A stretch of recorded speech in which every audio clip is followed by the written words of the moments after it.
Chers auditeurs et auditrices, bonjour. Jean-Pierre Mogendre est à mes côtés. Il était avec nous il n'y a pas si longtemps, puisque nous avons discuté du Concile Vatican II Tout à fait, il y a 15 jours. voilà, à propos d'un livre qu'il a eu la bonne idée de publier aux éditions Contretemps. Exactement. Vatican II, l'histoire qu'il fallait écrire du professeur Roberto de Mattei. Alors aujourd'hui, nous allons aborder une question un peu délicate, puisqu'il s'agit de la question de l'obéissance. Voilà, dans un ouvrage de taille beaucoup plus restreinte. Un petit ouvrage à 9 euros, qui est le numéro 1 d'une collection qui se veut, on peut dire, accessible à tous. Alors quand je dis à tous, c'est à partir de l'adolescence tout de même. Voilà, puisqu'on va quand même un petit peu essayer de réfléchir. Et donc faire des synthèses sur différentes thématiques importantes de la vie tout court. Alors ce numéro 1 que vous avez signé est consacré à l'obéissance en question. Alors, que pourriez-vous nous dire de cette thématique, puisque le mot même d'obéissance vient de ob audire, hein, donc il y a une notion d'écoute et en même temps de mouvement. Alors, l'obéissance, je crois, qu'est-ce qui fait l'actualité de ce sujet ?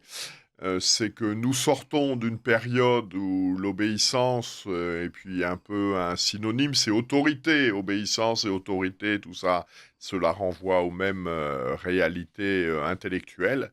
Donc, il y a été vécu une crise de l'autorité, pour faire simple, disons, dans la société civile depuis 1968. Et aujourd'hui, il semblerait que l'on prenne conscience, avec la délinquance, les difficultés avec la jeunesse, voilà, que ce refus de l'autorité débouche d'une certaine manière sur des difficultés de la vie en société qui font que beaucoup aspirent à un retour de l'autorité. Donc ça, c'est dans la société civile, donc cette question de l'autorité, de l'obéissance, redevient une question centrale dans la manière d'organiser la vie en société. Et ça, c'est l'aspect, je dirais, laïque, profane, civil. Et puis également, dans cet ouvrage, j'ai cherché à traiter d'un autre sujet, c'est la question de l'obéissance dans l'Église. Voilà, donc deux grandes thématiques dans cet ouvrage. L'obéissance d'un point de vue profane, d'un point de vue naturel, et puis également l'obéissance dans l'Église d'un point de vue religieux et d'un point de vue surnaturel, puisque là aussi, ces débats sont d'une actualité brûlante, en particulier les débats autour du Concile, de son application, de la réforme liturgique, où à un certain moment, l'argument qui est retenu, l'ultima ratio, non pas regum, mais peut-être sacerdotum, c'est, voilà, il faut obéir. Donc ce sujet de l'obéissance nous est apparu, ainsi qu'à mon éditeur, un sujet important sur lequel nous avons cherché à faire une petite synthèse. Voilà, ça se lit en 1h30, 2 heures, puisque nous faisons le constat qu'il est difficile, en particulier pour la jeune génération, de s'astreindre à des ouvrages qui font plusieurs centaines de pages. Donc le but de cette collection, voilà, c'est en 2 heures de faire une petite synthèse et de livrer des réflexions sur un sujet qui est dans l'air du temps. Alors l'obéissance n'est pas a priori une vertu en tant que telle, mais vous dites qu'elle dépend de la vertu de justice. Voilà, donc c'est sur l'organisation de la vie en société, ça a été un petit peu formalisé à l'origine par Platon, donc dans sa République, et dans lequel, pour lui, les vertus fondamentales nécessaires à la vie, à la société, sont, dans cet ordre, la prudence, la tempérance, la justice et la force. Et donc, on ne voit pas dans cette déclinaison, dans cet inventaire, apparaître la question de l'obéissance. Et en fait, c'est saint Thomas d'Aquin qui, donc, quelques siècles plus tard, va rattacher la vertu d'obéissance à la vertu de justice, en disant, voilà, la justice, c'est bien sûr de rendre à chacun ce qui lui est dû, mais c'est aussi, on voit ça dans l'enseignement de saint Paul, obéissez à vos supérieurs et soyez leur soumis. Voilà, le détenteur de l'autorité, on rejoint sur la problématique qui était la nôtre tout à l'heure, a pour vocation de servir le bien commun, et au service de ce bien commun, l'autorité lui est due. Voilà, donc pour saint Thomas, la pensée traditionnelle, c'est que l'obéissance n'est pas ce que l'on appellera ensuite dans l'Église une vertu cardinale, où l'on retrouve la force, la C'est prudence, la ça. justice et la tempérance, mais c'est une composante de la vertu de justice. Donc Vous il y a écrivez, quelque chose oui, au-dessus de voilà, l'obéissance. vous écrivez qu'elle procède de la déférence qui rend culte et honneur au supérieur. Voilà, exactement. C'est ce que nous dit saint Thomas d'Aquin, et c'est la pensée traditionnelle sur ce sujet. Alors, ces fameux supérieurs sont détenteurs de ce que vous appelez l'autoritas, l'autorité. Voilà, Alors, j'ai donc, envie de vous dire, qu'est-ce que l'autorité? alors, Puisqu'on ne peut parler d'obéissance qu'en ayant abordé le problème exactement. de l'autorité. Donc traditionnellement, on vient de le dire, et quand je dis traditionnellement, puisqu'on va faire de l'étymologie, on va Oui, utiliser un petit peu de latin, le détenteur, celui qui demande une certaine forme d'obéissance, est le détenteur de l'autorité. Et donc à Rome, on distingue traditionnellement deux composantes de l'autorité, ce qu'on appelle l'auctoritas, vous voyez, le latin c'est pas compliqué, autorité, auctoritas, et dont la racine est le verbe latin augere. augere, qui veut dire augmenter. Voilà, donc le détenteur de l'autorité, sa responsabilité, c'est d'augmenter ses collaborateurs. Alors, il est bien évident que nous ne sommes pas là dans des considérations bassement matérielles, voire financières, mais au sens de augmenter ses collaborateurs, c'est de les faire progresser, les faire croître, et l'exemple que l'on donne, bien évidemment le plus évocateur, c'est l'autorité des parents sur leurs enfants. Elle a pour vocation de les élever, de les faire progresser, de manière à ce qu'ils atteignent leur autonomie. Voilà, donc première composante de l'autorité en général, c'est auctoritas. Voilà. J'obéis à mon chef, eh bien, parce qu'il me fait progresser. J'obéis à mes parents parce qu'ils veulent mon bien. Mais la nature humaine étant ce qu'elle est, nous ne sommes pas des anges. Voilà, on connaît bien sûr la phrase de Pascal qui veut faire l'ange, fait la bête. Comme nous ne sommes pas des anges, ben, cette autorité, parfois, elle a besoin d'être confortée, et puis elle a besoin de s'exercer de manière coercitive. Voilà, c'est-à-dire qu'on a le droit, légitimement, au service du bien commun, d'imposer à la personne sur laquelle on a autorité un certain nombre de choses. Voilà, les parents, Vous écrivez, le rôle de l'autorité est de répondre à sa finalité essentielle. voilà, le service du bien commun. Le rôle des parents dans l'éducation de leurs enfants, c'est bien sûr de prêcher par l'exemple, mais c'est aussi, eh bien, de reprendre, c'est aussi d'admonester, et puis c'est aussi parfois de punir. Voilà, et ça, c'est la deuxième composante de l'autorité, c'est la potestas. Voilà, c'est le pouvoir que j'ai, qui, au service du bien commun, me donne autorité, me donne une légitimité pour imposer quelque chose aux personnes sur lesquelles j'ai autorité. Voilà, donc traditionnellement, ces deux composantes, l'auctoritas et la potestas. Alors, vous écrivez également que l'autorité exigeant déférence et obéissance, elle a pour vocation de conduire chacun au bien commun, de permettre à chacun de répondre à sa finalité dans le cadre d'une communauté. Il n'y a en effet autorité d'une personne sur une autre que dans le cadre d'une vie sociale. Ainsi, personne n'a autorité sur un ermite solitaire dans la montagne, au fond d'une grotte, car il ne procède pas de la vie sociale. Ben oui, si vous êtes, enfin c'est l'exemple que je donne là, Oui. tout seul au fond de votre grotte, personne n'a autorité sur vous parce que vous vivez tout seul. Alors, ce qui est important aussi, et ça rejoint un petit peu le mot introductif, il n'y a pas de vie sociale possible sans exercice de l'autorité. Sans exercice de l'autorité au service du bien commun, par le partage d'une part et l'acceptation d'autre part de règles communes. Un exemple très évocateur, parce que c'est l'ensemble de règles auxquelles nous sommes tous soumis, c'est la règle du code de la route. Voilà, le code de la route, il y a un certain nombre de choses qui sont arbitraires. Le fait de conduire dans certains pays à droite et puis dans d'autres à gauche, c'est parfaitement arbitraire. Mais ce qui compte, dans un pays donné, c'est que tout le monde respecte la même règle. Bon, sans cela, ça n'est pas possible. Et là, on voit bien cet exemple. On ne peut pas circuler sur les routes si tout le monde ne partage pas les mêmes règles. Et cela vaut également pour la vie en société. C'est-à-dire s'il n'y a pas un minimum de consensus sur les règles de vie commune, la société devient insupportable. Ça nous renvoie à l'expression que nos auditeurs connaissent de Marcel de Corte, donc qui évoque la notion de la dissociété. Voilà, quand les gens ne sont plus unis et n'acceptent plus des règles qui sont, c'est le qualificatif que j'ai employé tout à l'heure, elles sont à la fois acceptées et partagées. C'est-à-dire qu'une société dans laquelle les règles ne sont appliquées qu'au nom de la potestas, c'est-à-dire parce que les gendarmes m'obligent, mais au fond, je ne suis pas d'accord ou je ne comprends pas, sont bien évidemment des sociétés extrêmement fragiles parce qu'il n'existe pas de consensus, il n'existe pas de vision partagée du bien commun.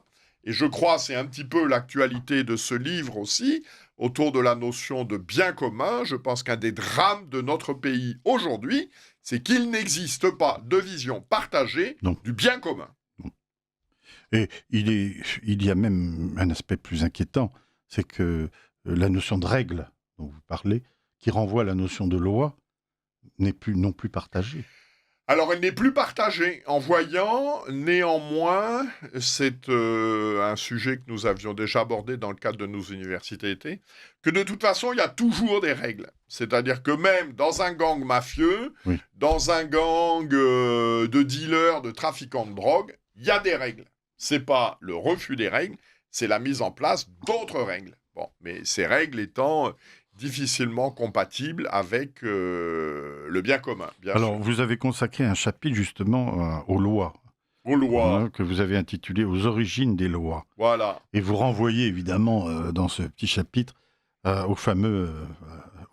fameuse pièce Antigone de Danouilh. Alors là, on est bien effectivement sur la question de l'obéissance. Je rappelle à nos auditeurs et téléspectateurs le contexte. La pièce d'Anouilh, c'est Antigone. Bon, Antigone, donc, son oncle est Créon, il est roi de Thèbes, et son frère Polynice s'est rebellé contre l'autorité de Créon. Il est donc condamné à mort. Bon, je dirais jusqu'ici, c'est la règle du jeu. Là où la règle du jeu n'est plus respectée, c'est que Créon interdit à Antigone de rendre à son frère Polynice les honneurs funéraires, c'est-à-dire de procéder aux cérémonies que dans la civilisation grecque et aux honneurs que l'on rendait aux défunts. Bien. Ce qui aura pour conséquence, puisque les honneurs funéraires n'ont pas été rendus à Polynice, que l'âme de Polynice est condamnée à errer jusqu'à la fin des temps sur la terre. Bien.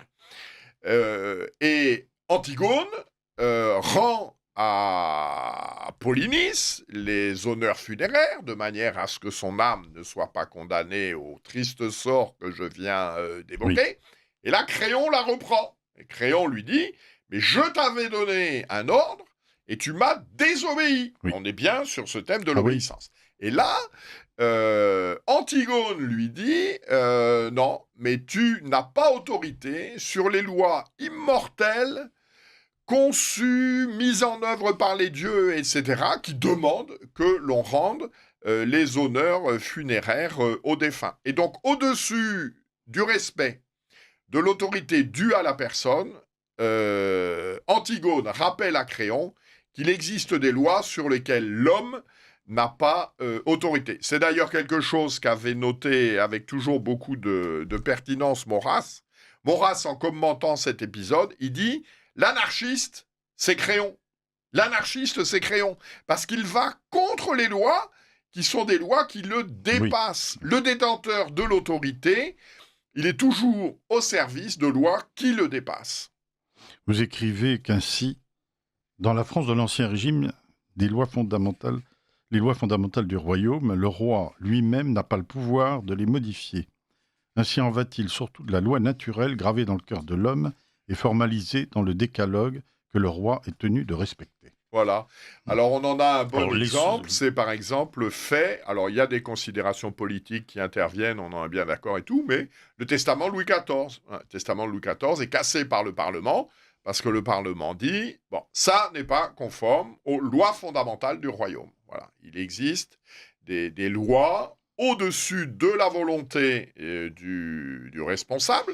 Et puis aussi, c'est un petit peu ce que je développe dans cette partie, cette souveraineté qui était la souveraineté d'une personne, mais sujette à des lois supérieures, a été remplacée dans le cadre de ce que Jean Badiran a appelé la démocratie moderne par une autre conception de la loi. Là, la loi, ça n'est plus les lois immortelles imposées par les dieux, dont nous parlait Antigone tout à l'heure. La loi, ça devient autre chose. C'est le fameux passage du contrat social de Jean-Jacques Rousseau. Oui. La loi devient l'expression de la volonté générale. Voilà. Et c'est parce que la loi est l'expression de la volonté générale qu'elle s'impose à tous. Et donc, on est toujours bien dans notre question de l'obéissance et de l'autorité. Et Rousseau a même un paragraphe dans lequel il dit cette obéissance à la volonté générale, c'est en fait la vraie condition de la liberté. Et celui qui n'acceptera pas d'être libre, on le forcera d'être libre. C'est-à-dire que par le vote, la volonté générale s'exprime, et se soumettre à cette volonté générale, c'est la condition de la liberté. Donc on a là une autre conception de l'autorité, oui. Sous le même thème, sous le même terme, c'est-à-dire qu'on parle de démocratie, mais en fait cette démocratie moderne n'a rien à voir avec la démocratie classique. La démocratie classique dont l'archétype, c'est la démocratie athénienne, 5e, 6e siècle avant Jésus-Christ, dans lequel, en fait, ce système démocratique, qui est en fait aussi en bonne partie un système un peu oligarchique, aristocratique, hein, je le rappelle, il faut toujours le dire, la population dite active, qui participe à la vie démocratique à Athènes, c'est 10% de la population. Hein, oui. Donc on est sur un système quand même extrêmement restreint, mais la conception qu'avaient les Athéniens de la démocratie, c'était le débat délibératif sur les moyens de correspondre à la volonté des dieux. C'était pas du tout le critère de légitimité n'était pas le vote en tant que tel. On cherchait le meilleur moyen d'être en adéquation avec ce que souhaitaient les dieux. Donc la démocratie moderne, elle change cette perspective, et puis aussi par nature, elle devient un système, je renvoie dans ce petit ouvrage aux travaux en particulier d'Hannah Arendt, elle renvoie par nature à un système qui devient totalitaire. En ce sens que quand il existe des lois immortelles conçues par les dieux sur lesquelles on ne peut rien faire, eh bien contre l'autorité de mon supérieur, s'il déroge à ces lois, c'est ce que fait Antigone, je peux toujours en appeler à ces lois supérieures. Une fois que le seul critère de légitimité, le seul critère qui permette de donner une légitimité, on vient de le dire, et puis de valider les lois, c'est le suffrage populaire, eh bien, quand une partie de la population décide d'éliminer une autre partie de la population, on ne peut pas dire grand-chose en bonne logique autour de la volonté générale. Voilà. C'est en particulier tous les débats. Alors, Hannah Arendt, dont j'ai parlé tout à l'heure, elle évoque cette question au moment du procès Eichmann, en 1961 à Jérusalem. Eichmann, ce brave homme, je ne sais pas si c'est un brave homme, mais enfin, c'est le responsable logistique de la solution finale. Voilà, c'est-à-dire lui, c'est un fonctionnaire. Son métier, c'est d'organiser la déportation de millions de juifs vers les camps de la mort qui sont en Pologne en particulier. Voilà, donc on rafle des Juifs en France, aux Pays-Bas, en Belgique, etc. On les envoie là-bas. Lui, son métier, c'est d'organiser les trains. Voilà, c'est un logisticien comme on est aujourd'hui. Et donc, il finit par être arrêté, il est jugé à Jérusalem, et tout son argument, c'est de dire, moi, je comprends pas très bien ce que je fais là, moi, je n'ai fait qu'obéir aux ordres. Voilà. Moi, d'ailleurs, je suis même pas antisémite, toutes ces questions ne m'intéressent pas, je n'ai fait qu'obéir aux ordres. Et il n'a pas convaincu les juges, puisqu'il a fini par être pendu. Et donc, la réflexion intéressante autour de ça, c'était de dire, voilà, au-dessus de l'autorité du chef, au-dessus même de la volonté démocratique, puisque voilà, c'est quand même les limites du système, c'est de manière légale que le Parti national-socialiste est arrivé au pouvoir en Allemagne, on sent bien une idée qui germe, qui est de dire que, voilà, non, la volonté populaire, la volonté générale, ça peut pas être l'ultime recours, l'ultime manière de gérer la démocratie. Et ce qui débouche, Michel de Gégère a fait un article tout à fait passionnant sur le sujet dans un récent numéro de la Nef. Voilà, les trois démocraties. Et il dit, donc il y avait la démocratie classique, il y a la démocratie moderne, et puis il y a la démocratie contemporaine. La démocratie contemporaine, c'est quoi? C'est de dire, voilà, nous avons pris acte que les immenses massacres de la Seconde Guerre mondiale, un certain nombre se sont faits dans le cadre de systèmes qui avaient mis en œuvre la volonté générale. Voilà, en 1933, l'Allemagne nationale socialiste correspond à la volonté populaire. En Italie, en 1925, pareil, tout le monde est fasciste, même si le système en tant que tel n'a pas grand-chose à voir avec le nazisme. Donc, les gens se disent, oh là là là là, attendez, la volonté générale, là, c'est ça. Que se passe-t-il quand 95% de la population décide d'éliminer les 5% qui restent? En bonne logique de soumission à la volonté générale, il n'y a rien à dire. Et donc, parce qu'il y a toujours une bonne raison à quoi qu'il se passe, la démocratie contemporaine, c'est autre chose. C'est de dire, au-delà de la volonté populaire, il y a l'état de droit et il y a les droits de la personne humaine. C'est-à-dire que les votes ne sont pas l'ultime raison qui rend les lois légitimes. Ce qui rend les lois légitimes, c'est le respect de la personne humaine. Alors, sur le principe, et en particulier Jean-Paul II a beaucoup écrit sur le sujet dans deux très belles encycliques que sont Splendor Veritatis et puis Evangelium Vitae. Sur le principe, ce principe est sain. Et d'ailleurs, comment Jean-Paul II le rappelle bien, il dit le vote n'est pas un critère suffisant de légitimité des lois. Il faut que ces lois soient en plus conformes à la dignité de la personne humaine. Et ça, on en est bien d'accord, et c'est très traditionnel. Là où la situation devient plus complexe, c'est quand on se trouve sur une extension illimitée des droits de la personne humaine. Voilà, c'est aujourd'hui les débats qui ne cessent d'animer le milieu politique et médiatique. Le règne de l'individualisme. Voilà, autour de l'état de droit. C'est-à-dire que c'est au nom des droits illimités de la personne humaine que sont sans cesse déboutés, dans un certain nombre de cas, que sont sans cesse harcelés, par exemple, les gouvernements qui, en Europe, cherchent à mettre un frein au flux migratoire. Voilà, donc ils disent, nous, c'est la volonté de notre peuple, eh bien, que l'immigration soit restreinte, c'est-à-dire qu'il y a un certain nombre d'immigrés, pourquoi pas, mais là, trop c'est trop. Et en face, on se trouve sur une autre logique, qui est de dire le droit de chaque personne de s'installer où elle veut sur la planète pour bénéficier de meilleures conditions de vie, eh bien ce droit est un droit inaliénable, constitutif de la dignité de la personne humaine. C'est-à-dire que les gouvernements démocratiques qui s'opposent à cette libre circulation des personnes s'oppose par le fait même, atteinte par le fait même, à cette dignité de la personne humaine. Donc ce qui est vrai pour l'immigration, c'est ce que l'on retrouve également par exemple, sur tous les droits liés à ce que les organisations internationales appellent les droits reproductifs. Voilà. Le droit à l'avortement, c'est un droit constitutif de la dignité de la personne humaine. Aucun gouvernement, même légitimement élu, n'a le droit de s'y opposer.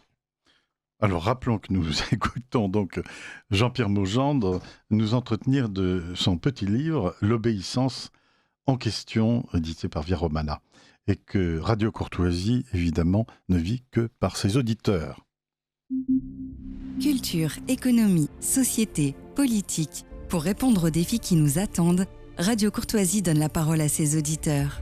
Vous aussi, donnez votre avis sur l'avenir de votre radio. Bâtissez avec nous la prochaine grille de programme. Participez à notre grande enquête en allant sur enquête.rc.fr. Et pour recevoir notre enquête par la poste, demandez-la par courriel à secrétariat@rc.fr ou téléphonez au 01 46 51 00 85.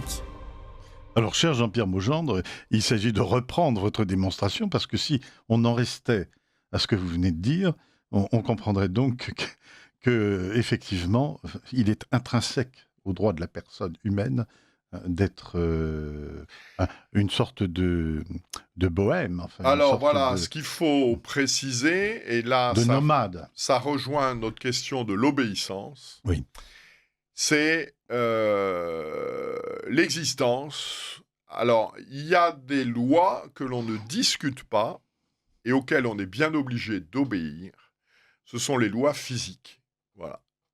Voilà, l'homme ou la femme qui se prétend totalement libre, indépendamment de toute loi, etc., eh bien, cher ami, vous êtes soumis à des lois physiques qui font que je vous déconseille de vous jeter du 7e étage de votre immeuble en faisant cuit-cuit et puis en espérant vous envoler.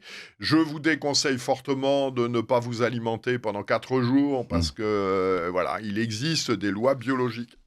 Et là où le débat, me semble-t-il, est intéressant, et ce sur quoi il doit porter, c'est que de la même manière qu'il existe des lois physiques, eh bien il existe des lois naturelles. C'est-à-dire il existe des lois qui sont liées à la nature de l'homme d'abord comme personne physique, et puis également à la nature de l'homme comme animal social. Et Aristote nous dit même comme animal politique. La différence entre l'animal social et l'animal politique étant que l'animal social, la fourmi, l'abeille, etc., ne peut pas changer l'organisation du fonctionnement de la société dans laquelle elle se trouve. Voilà, une fourmi, une travailleuse, reste une travailleuse. Et puis la reine, c'est la reine. Voilà, et personne ne peut rien y changer. C'est comme chez les abeilles. Et on n'a jamais vu les abeilles en grève devant la ruche en disant, voilà, ça suffit, il y en a marre d'engraisser la grosse, maintenant, c'est nous qu'on compte. Voilà. Ça n'existe pas. Non. Donc, c'est un animal social. Et nous avons cette dimension commune avec les animaux. Bien. En revanche, l'homme est un animal politique. Il peut changer l'organisation de la société. La manière dont nous vivons aujourd'hui en France en 2025 n'a pas grand-chose à voir avec la manière dont nous vivions en France il y a un siècle. Voilà. C'est en ce sens que l'homme est un animal politique. Mais de la même manière... Alors, je pense en particulier aux travaux d'Auguste Comte sur le sujet, même si on ne peut pas limiter, je dirais, la vie en société à une certaine forme de physique sociale, il existe néanmoins, comme il existe des lois naturelles physiques, il existe des lois naturelles sociales. Voilà, c'est-à-dire que, un exemple parmi tant d'autres... Il existe une physique sociale avant qu'une morale sociale. Voilà. Quelque chose que l'on observe, par exemple, c'est une trop grande... une trop grande densité de population dans des conditions de précarité, de pauvreté, etc., quasiment inéluctablement va générer de la violence, de la délinquance, etc. Voilà, ça c'est une loi de physique sociale que tout le monde peut observer. Tout à fait. Alors, il y a évidemment la transcendance que peut donner la foi chrétienne à la notion d'obéissance. Voilà. Alors, il ne faut pas jeter le bébé avec l'eau du bain, et donc l'obéissance, donc nous venons de l'évoquer, ça n'est pas une vertu cardinale, mais c'est une grande vertu. c'est l'obéissance du Christ à son Père qui nous sauve. C'est l'obéissance du Christ à son Père qui nous sauve. Donc l'obéissance dans la vie chrétienne, l'obéissance à la loi de Dieu, l'obéissance au décalogue, l'obéissance au commandement de l'Église, ce sont vraiment des choses extrêmement importantes et qui sont la condition du salut, puisque je rappelle que pour l'Église, sa finalité ultime, c'est ce que dit le Code de droit canon, que tout doit être orienté au salut des âmes. Voilà, la finalité de l'Église, c'est le salut des âmes dans... Et il s'agit d'obéir au Christ comme le Christ a obéi à son Père. Voilà, exactement. Et il y a une très belle parole aussi dans la règle bénédictine sur l'obéissance. Saint Benoît, dans la règle bénédictine, invite celui qui cherche vraiment Dieu à prendre les fortes et nobles armes de l'obéissance. Exactement. Et puis c'est le début de la règle. Écoute au Fils les paroles du Maître. Les paroles du Maître qui enseigne, qui nous guide, qui nous dirige, qui a autorité sur nous et qui nous fait croître. Alors, avant d'aborder justement tout l'aspect, je dirais, catholique de l'obéissance, je serais quand même curieux que vous développiez pendant quelques minutes ces désobéissances avalisées par l'histoire. Vous avez parlé de ces désobéissances apparentes tout à l'heure, Voilà. par rapport à Polynice, enfin, non pas d'Électre, qui d'ailleurs est en couverture de votre ouvrage, mais de Créon. Créon, Antigone, Oui, Antigone, voilà, Antigone voilà. qui refuse d'obéir à Créon. Voilà. Mais vous évoquez également pour des désobéissances. Voilà, alors, les désobéissances En quoi peuvent-elles être justifiées? Alors, d'abord, on peut dire des désobéissances. Pareil, on va distinguer la société civile de la société religieuse et de l'Église. Alors, concernant la société civile, l'exemple que je donne, que je développe en désobéissance et insurrection. Voilà, et insurrection, c'est bien sûr les événements, maintenant, ça fait 60 années qu'ils ont eu lieu, consécutifs à la fin de la guerre d'Algérie. Voilà.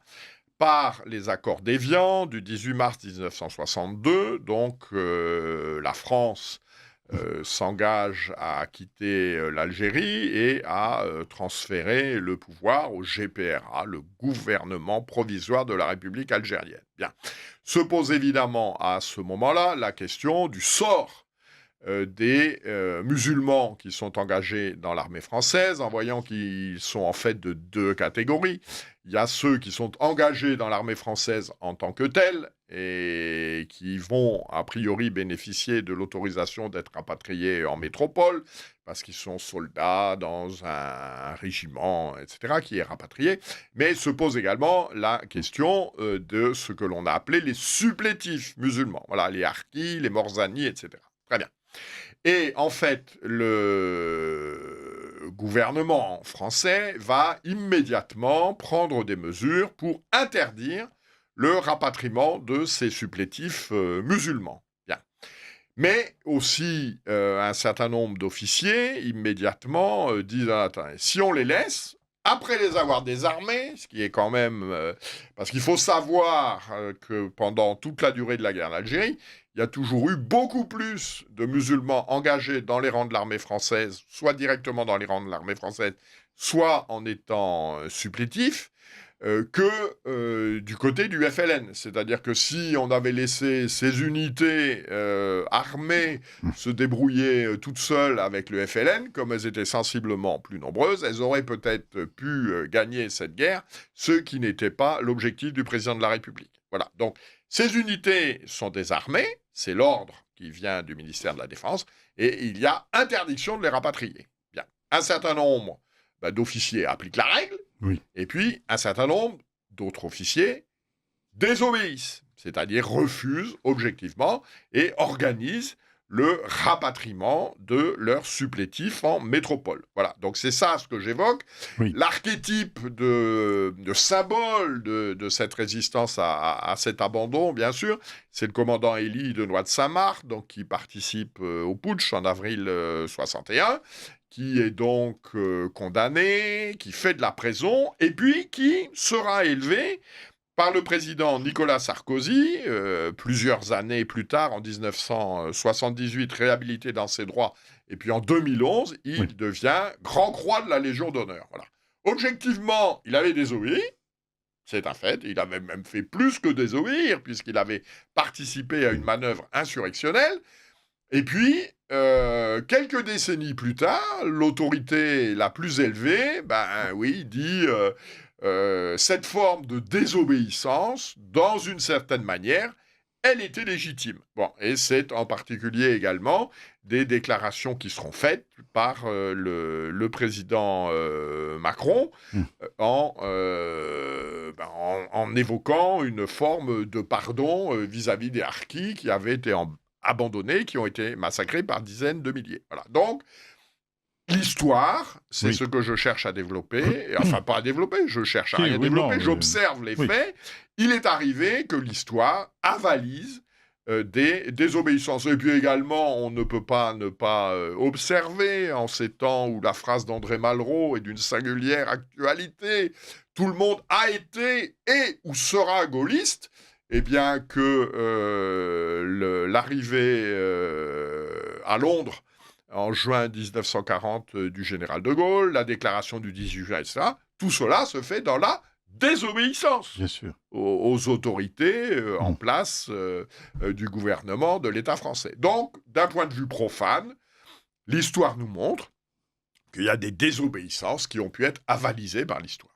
Et puis également, dans l'Église, parce que là aussi, c'est aussi ce qui intéresse un certain nombre de nos téléspectateurs, eh bien, il est arrivé que des détenteurs de l'autorité ne répondent pas à leur finalité, et puis qu'avec le recul du temps, un refus d'obéir à un ordre qui n'était pas légitime puisse apparaître comme justifié. Voilà, donc je donne Vous citez plusieurs souvent exemples. le père Labourdette. Alors, je cite souvent le père Labourdette, parce que le père Labourdette donc, est un dominicain, et il a écrit dans la Revue thomiste un article tout à fait fondamental dont je me suis largement inspiré sur l'obéissance à la lumière de saint Thomas d'Aquin. Je suis responsable de tout ce que je fais librement, même si j'obéis. Voilà. Ça induit la notion de responsabilité. Oui. Trop souvent, le père Labourdette le dit dans son article, l'obéissance, en fait, c'est un transfert de responsabilité. Alors, il développe ça à la fin. Il dit, à la fin de l'article, il dit, il y a aussi une obéissance qui est une obéissance malsaine, qui est une obéissance servile. Cette obéissance servile, elle a trois moteurs. Allez, elle a un moteur, c'est la servilité. Voilà. Par principe, j'obéis à l'autorité, ce qui a l'avantage de me faire bénéficier des services, voire des prébendes, que peut conférer l'autorité. C'est-à-dire être en accord avec l'autorité, eh bien l'autorité vous fait évêque de ceci, vous fait... Voilà, être en accord avec l'autorité, elle a le pouvoir, c'est quand même une situation qui est beaucoup plus tranquille. Deuxième point aussi, ce que dit le père Labourdette dans cet article, il dit pour un certain nombre de personnes, l'obéissance qu'il qualifie de servile, c'est aussi, vous l'évoquez à l'instant, un refus d'assumer sa responsabilité. Attendez, moi j'y suis pour rien, voyez le chef, quoi. Moi j'obéis au chef, on ne peut rien me reprocher. Oui. C'est Eichmann. Voilà, c'est Eichmann, c'est j'échange... j'échange liberté contre sécurité. L'autorité me protège, j'aliène une part de ma liberté, je ne suis plus responsable s'il y a un problème, voyez, au-dessus. Voilà, donc, le père Labourdette, dans cet article, il dénonce ces conceptions serviles de l'obéissance, et puisqu'il rappelle, dans l'Église en particulier, nous l'avons dit tout à l'heure, que l'autorité n'est jamais une autorité absolue. Je cite un texte qui est un texte très important sur l'autorité. On a cité le père Labourdette. Je crois que Oui. sur ces questions, on peut citer un autre dominicain, Oui, qui est Père bien sûr le Calmel. père Calmel. Oui. Et le père Calmel, il rappelle que l'Église, c'est l'Église du Christ. L'Église n'est pas le corps mystique du pape. L'Église avec le pape est le corps mystique du Christ. Nous vivons par et pour Jésus-Christ grâce à son Église, laquelle est gouvernée par le pape, à qui nous obéissons en tout ce qui est de son ressort. Nous ne vivons point par et pour le pape comme s'il nous avait acquis la rédemption éternelle. Voilà pourquoi l'obéissance chrétienne ne peut ni toujours, ni en tout identifier le pape à Jésus-Christ. Voilà, donc le père Calmel rappelle, je rappelle que le pape, il est le vicaire du Christ. Et une autre expression qui est employée, voilà, le pape n'est pas le propriétaire de l'Église, il en est le dépositaire. Vous Voilà. écrivez, vous-même, Jean-Pierre, l'obéissance au pape n'est de même pas une finalité en soi, elle est un moyen habituel d'être fidèle à l'Église et donc au Christ. Voilà, elle est un moyen habituel. Je crois aussi, malheureusement, la dureté des temps fait que nous sommes obligés d'avoir un certain nombre de réserves sur les autorités aussi bien politiques que religieuses, mais il faut considérer, il faut toujours, voilà, c'est le cas par exemple avec l'élection du nouveau pape Léon XIV, il faut toujours partir d'un préjugé favorable vis-à-vis de l'autorité. Voilà. Que ce soit l'autorité politique ou que ce soit l'autorité religieuse, le premier mouvement doit être un préjugé favorable. Voilà. Jusqu'à preuve du contraire, je considère que l'autorité politique et l'autorité religieuse sont au service du bien commun, le bien commun de la cité temporelle pour l'autorité politique et le bien commun de l'Église, le salut des âmes pour l'autorité religieuse. Alors après... Vous avez une très belle citation du Père Calmel, là encore. Une formation vraiment chrétienne nous enseigne à nous préoccuper d'être avec Rome, non dans l'épouvante et sans discernement, mais dans la lumière et la paix, selon une crainte filiale dans la foi. Voilà, c'est toujours très beau, mais le Père Calmel, c'est toujours très beau. Alors, je crois aussi, je l'évoque un peu longuement... Et il nous met en garde contre la peur. Exactement. Alors, il a écrit un très bel article dans Itinéraire, voilà, de l'Église et du pape, dont je me suis inspiré, il rappelle ça. Je crois aussi, pour la France, c'est que nous avons, le Père Calmel le dénonce dans cet article, il y a eu, dans la seconde moitié du 19e siècle et au début du 20e siècle, par rapport à la tradition antérieure, une hypertrophie de l'autorité, du rôle et de la responsabilité du pape. Alors, deux choses. Premier élément, le Concile Vatican I, par la Constitution Pastor Aeternus, définit l'infaillibilité pontificale. Voilà, l'infaillibilité pontificale, c'est pas que quand le pape dit je pense qu'il va faire beau cet après-midi, vous n'êtes pas assuré qu'il fasse beau cet après-midi. Voilà, l'infaillibilité pontificale, c'est quelque chose de bien précis.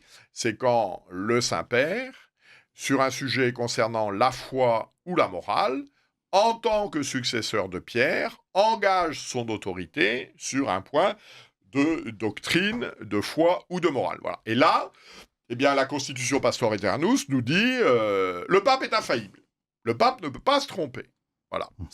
Alors, d'abord, ça n'est pas très fréquent. Voilà, c'est le dogme en 1950, 1854, donc l'Immaculée Conception, l'Assomption de la Sainte Vierge, etc. Voilà, là, le pape, il engage son infaillibilité. Et il n'y a pas de débat. Voilà, il n'y a pas de débat. Vous êtes catholique, vous soumettez au pape. Si vous ne vous soumettez pas, par le fait même, vous ne l'êtes plus. Très bien. Mais cette autorité pontificale n'est pas un blanc-seing d'impeccabilité personnelle d'une part, ni d'impeccabilité dans tous les actes du magistère. Et en fait, ce qui s'est passé, c'est qu'il y a, donc à la fin du 19e siècle, d'abord cette constitution Pastor Aeternus qui formalise l'infaillibilité pontificale et l'autorité du pape, et qui est la conséquence, en particulier, de la disparition des États pontificaux. Voilà, c'est-à-dire pour assurer l'indépendance du du pape, il disposait d'états pontificaux qui faisaient qu'il n'était pas dépendant d'une autre puissance politique. Voilà. Avec la guerre de 1870, c'est la fin des états pontificaux, et c'est donc, pour beaucoup de catholiques, une grande frustration, alors qui va s'incarner en particulier dans le fait que la France et la Belgique et les Hollandais vont fournir des troupes, c'est ce qu'on appellera les zouaves pontificaux. Voilà, donc le pape est persécuté, on définit l'infaillibilité pontificale, dont tout ça, chez les meilleurs des catholiques, ça crée beaucoup de compassion, beaucoup de solidarité avec le Saint-Père.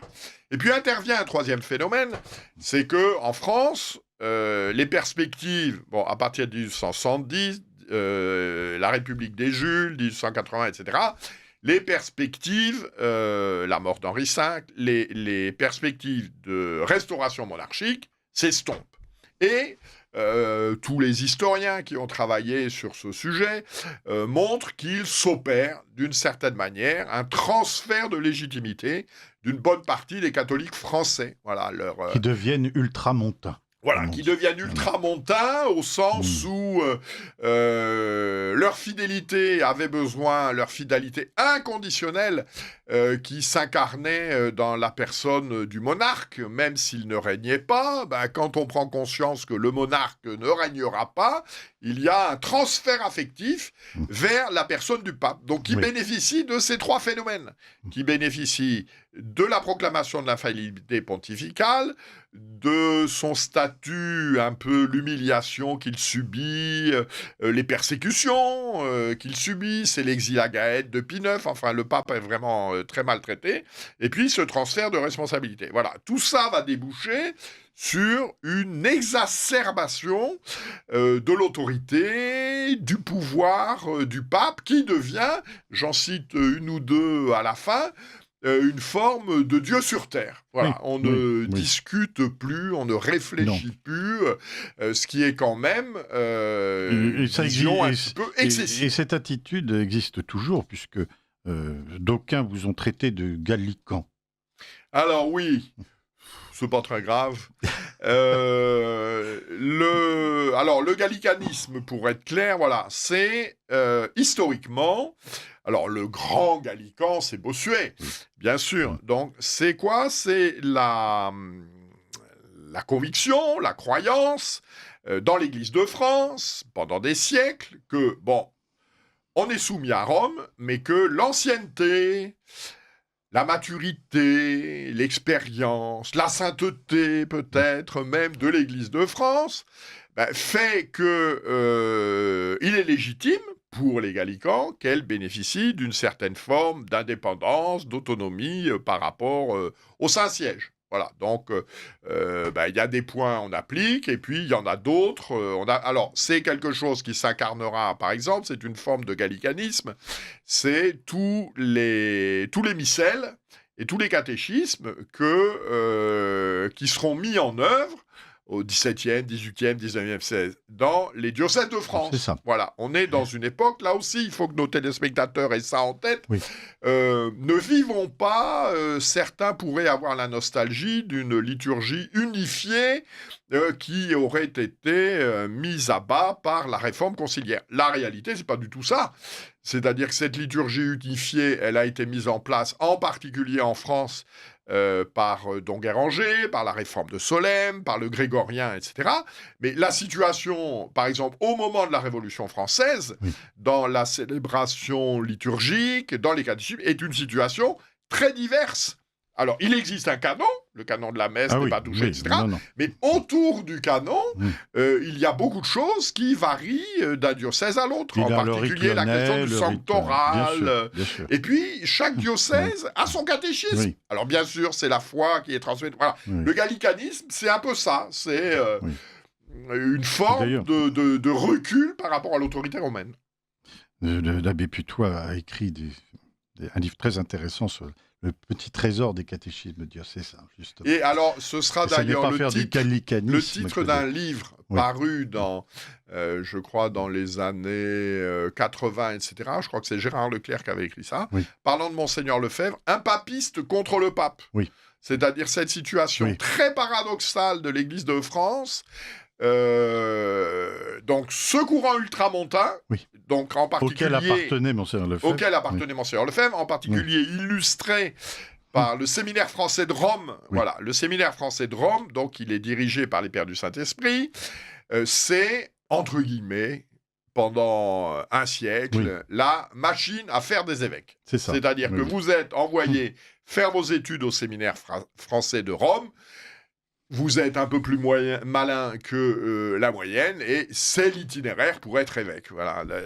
Et c'est encore vrai aujourd'hui. Et donc là, on a, en particulier sous la férule du père Le Floch, le père Henri Le Floch, une école qui est très ultramontaine, c'est-à-dire qui est très soumission au pape, obéissance au pape, et en particulier obéissance au pape, dans son enseignement antilibéral de la fin du 19e siècle. Voilà, enseignement antilibéral, surtout mis en forme par Léon XIII et par Pie IX. Donc on a une école antilibérale, ultramontaine, très romaine, et le paradoxe, c'est le titre du livre que j'évoquais il y a quelques instants, une partie de cette école ultramontaine, eh bien justement, va s'opposer au pape au nom de la fidélité à l'enseignement qui avait été transmis au séminaire français de Rome, en particulier un enseignement très antilibéral, quand ces évêques, Monseigneur Lefebvre, ces prêtres,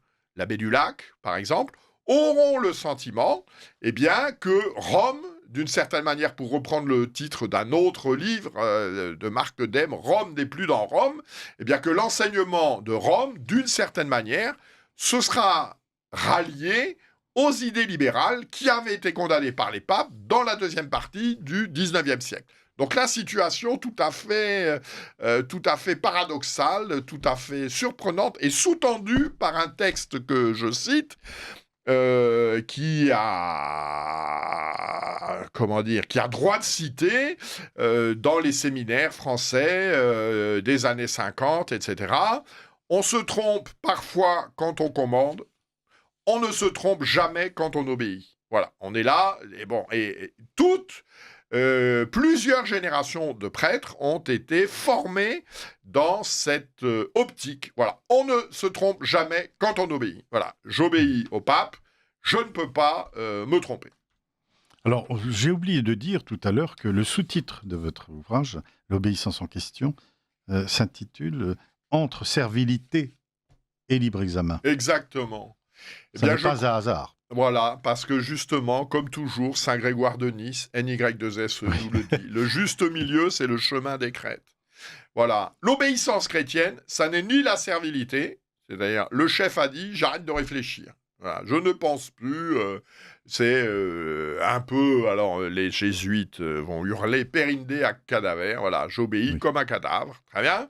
Ben, l'obéissance chrétienne, ça n'est ni la servilité, ni le libre examen, c'est-à-dire je fais passer toutes les consignes, tous les ordres, etc. de l'autorité, au prisme de ce que je crois être mon intelligence, de mon sentiment, de mes aspirations, etc. Bon, c'est la question qui est traitée de l'objection de conscience, et cette question, la conscience... Que vous abordez. La conscience n'est pas la lumière, elle est l'œil qui regarde la lumière. C'est-à-dire que si j'ai une raison de ne pas me soumettre à l'ordre que me transmet l'autorité légitime, d'une part, ça ne remet pas en cause la légitimité de l'autorité, et d'autre part, ça n'est justifié que si cet ordre va en contradiction avec l'ordre d'une autorité supérieure, que ce soit dans la structure hiérarchique de l'Église, ou que ce soit par rapport à la loi de l'Église, ou par rapport à la loi naturelle. Un exemple.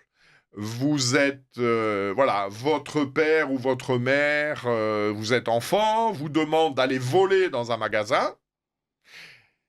Eh bien, non seulement vous n'êtes pas obligé d'obéir, mais vous n'avez pas le droit d'obéir. C'est-à-dire qu'au-dessus de l'autorité de votre père ou de votre mère qui vous dit de faire des bêtises, il y a la loi naturelle, il y a la loi de Dieu. Eh bien, ça vaut d'un point de vue naturel, et cela vaut également dans l'Église. C'est-à-dire qu'il y a un certain nombre de lois dont l'autorité légitime n'est pas maîtresse. Voilà, il y a des choses qu'elle ne peut pas changer. Et donc, si nous refusons certains changements, ça n'est pas par libre examen, mais c'est par fidélité à une loi supérieure. Voilà, d'où le sous-titre que vous avez évoqué, Oui. ni servilité, ni libre examen. Voilà. Et donc, il faut toujours pouvoir rendre compte d'une éventuelle désobéissance apparente en pouvant se référer à une obéissance à une loi supérieure.